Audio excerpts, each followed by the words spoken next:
Hello and welcome to Miniature Adventures. I'm Big Lee, and this week I want to talk about heavy metal. Are the days of metal miniatures numbered? So today's video is about the longevity of metal miniatures, and it's partly inspired by the fact that I saw my first 3D colour printed models at Salute earlier in the year, and I was pretty much blown away by the fact that the technology is just that one more step closer to Star Trek replicator technology.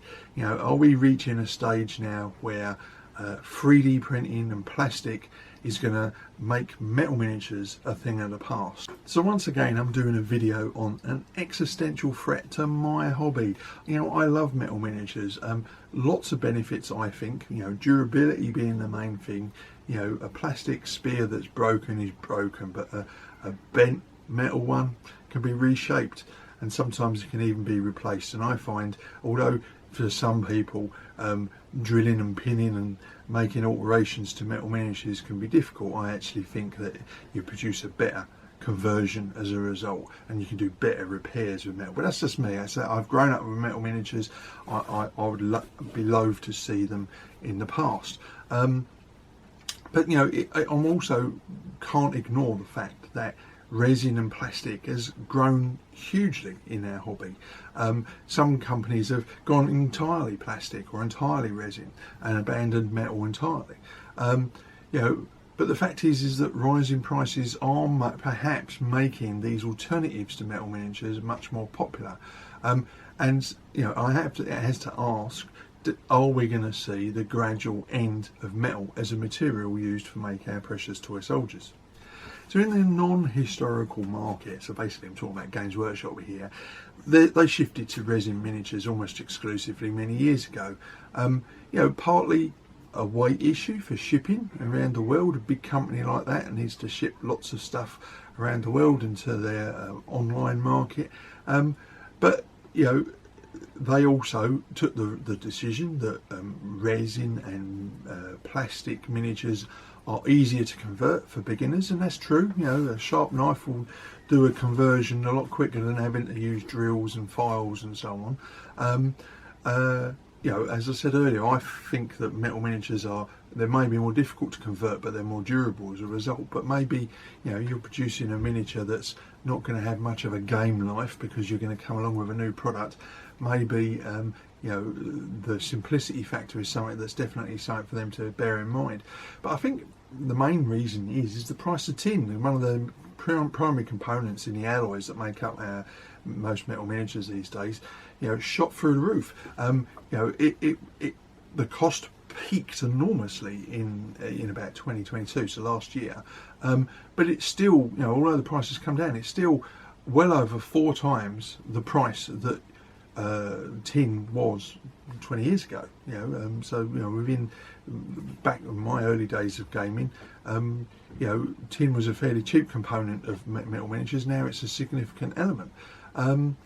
So maybe that's a factor.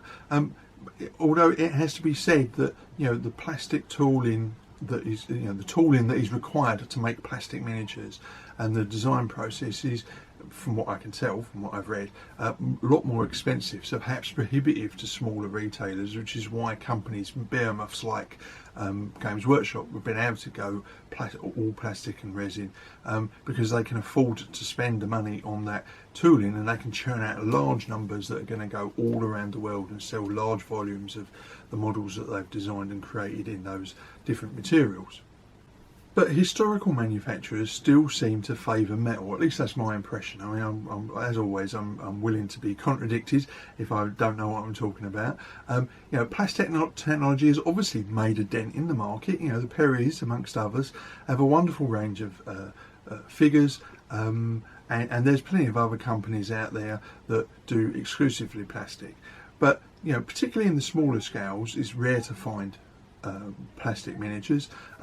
And I would say most sub 28mm scales tend to be all metal. At least that's my impression. Unless I'm missing something, I don't know of any 6mm manufacturers that making anything other than white metal. Now, my pet theory for why this is probably completely wrong, and I'm happy to be put right on this matter. But my pet theory as to why metal has a future, particularly for historical war games, is that If you're playing a fantasy or sci-fi game that relies on the constant development of new minis, Games Workshop's is the master of this, the miniatures arms race, where you're constantly getting a new battle-winning miniature being released, and then in 3 or 4 months' time another battle-winning miniature comes out. These models have a fairly short shelf life. Historical ranges, however, just tend to get bigger. You know, if you've produced a set of figures based on historical uniforms and so on, they're going to continue to be sold to people that want to collect those armies for many years to come.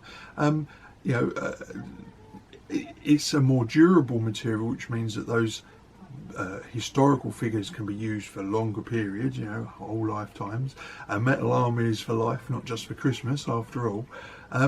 But the tooling costs, as I've mentioned earlier, for making plastic ranges is potentially prohibitive for those companies that want to make small and unique ranges for particular niche periods. I mean, let's face it, historical wargaming is a niche within the wider wargaming hobby.